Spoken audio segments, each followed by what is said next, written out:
Hi, everybody. Hi. So my name is Mink Hole. I am a drag performer. As you guys can probably tell, I am known primarily for my makeup artistry, as well as my fashion. I'm so happy to be here tonight, you guys. This has been a really, really fun show. Give yourselves a round of applause. Yeah. Thank you so much. I found them. How many of us in the audience don't have a relationship with their fathers? Yes! So, I also do not have a relationship with my father. What's kind of funny though, is that he knows like that I am gay, he knows that I am trans, he even knows that I do drag. And none of those things are the problem. I guess I just had bad vibes, honestly. Because yeah, no, all of those things, completely chill. But you know, sometimes it is the fault of the children. Sometimes they were cheating on their wives. Yes, that's true. Not mine though. He was just a deadbeat. What's funny though, like, because I came out to my mom first as, I'm a transgender man, but I came out to my mom first as like a lesbian when I was like 16, and she was like, you know, obviously very supportive and you know, certainly not anti-gay, but for me that was kind of shocking for her to hear. And she was like, but you have like, you love boys, you have a Benedict Cumberbatch pillowcase in your bedroom. And I was like, well, that's the fucking problem, Mom. Those are the types of men I'm interested in. And maybe that is an indicator that the reason I kept asking you to get Black Swan from the Red Box. What's up my fucking alley? But yeah, no, my dad, for whatever reason, you know, the gay stuff doesn't bother him. Haven't spoken to him since I was 13, but my brother does. He talks to him, you know, periodically. My brother's also an adult now. And it's funny because my brother still will talk to him, and then I will kind of get sort of like secondhand information about what my dad's been up to. And it's always a good time. I was born in Coos Bay, Oregon, which is a very, very small coastal town in the state of Oregon. And if you thought fentanyl was big in Minneapolis, whoa, you gotta check out Coos Bay, Oregon, because there is nothing like synthetic drugs. In the Tillamook cheese, exactly. Now, that's where I was born. Don't live there anymore. He still lives there. And recently, my brother told me, I found out that my father is dating again. He's back on the market. He's in his early 60s, and he's currently dating a 21-year-old local community college student. And she's getting her degree, or her certificate in social work.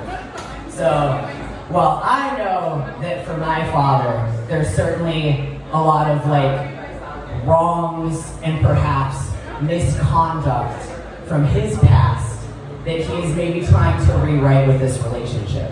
But I also have to think that for this woman who is, you know, dallying with this man who lives in a trailer on his even older mother's property, certainly there's something going on there too. So I'm not, you know, I'm not gonna say that she's not probably also trying to rewrite the past with this one.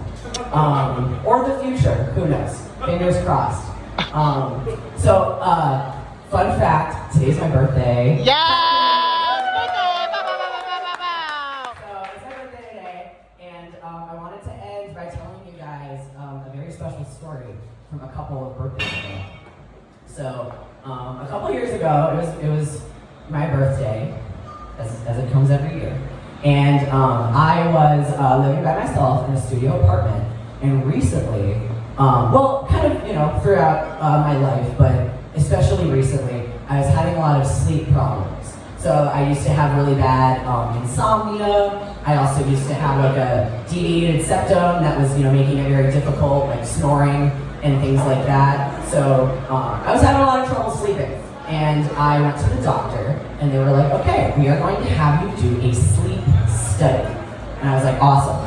And they were like, normally we would have you come in to do the in-person study, but first we're going to give you this at-home kit. And you're going to take it home, you barely have to do anything, you just kind of set it up, and I'm going to time it automatically to when you go to bed. And all you have to do is like, anybody done an at-home sleep study before? Anyone in the crowd? Yes! Anyone in the crowd got sleep apnea?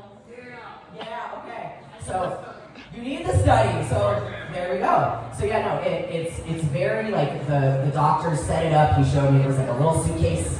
And he was like, yeah, I'm gonna set it to start automatically at about, you know, whatever time you go to bed. So what time do you go to bed? It's like 10 p.m. He was like, okay. So, you know, this is a couple days before I go to bed. So we're ready. I'm gonna do this. We have it, you know, set on this like automatic thing. And then the next morning, I take it to the clinic and I drop it off. So I have my little kit. There's just like a couple little things that I like gotta hook up to myself. Otherwise, I don't have to do anything. So I take it home, and then I kind of forget about it because it's my birthday. I got a little intoxicated, and then I ended up going out with a group of friends, and we drank more alcohol. And then somebody said, "Hey, we should have a threesome," and I said yes. So. Back to my apartment. It was about 9:45 p.m. And anybody here had a threesome before? No. Yes! All right. But anyway, so we got started, and at about 2 o'clock in the morning,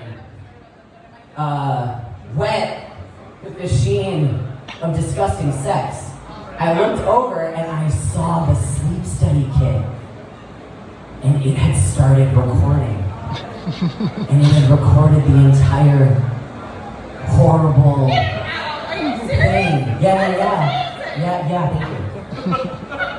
No video, of course.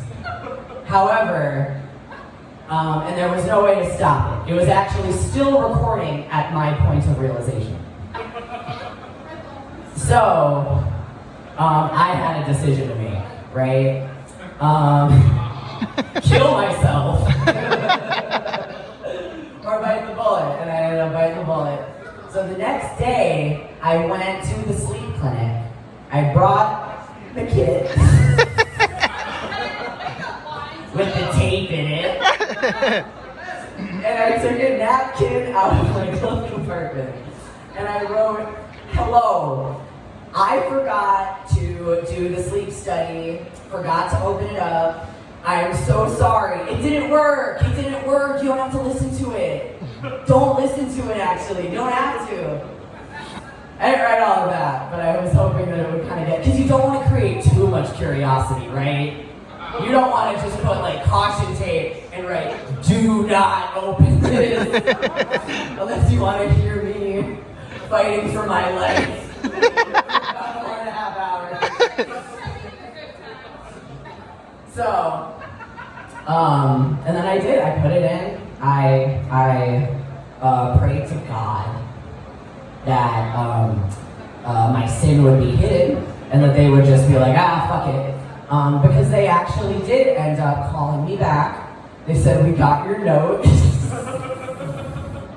We would like you to come in for an in-person sleep study." Presumably to ensure that the reason that I'm having insomnia is because I just spontaneously start having sex with people in my apartment and can't sleep through the night.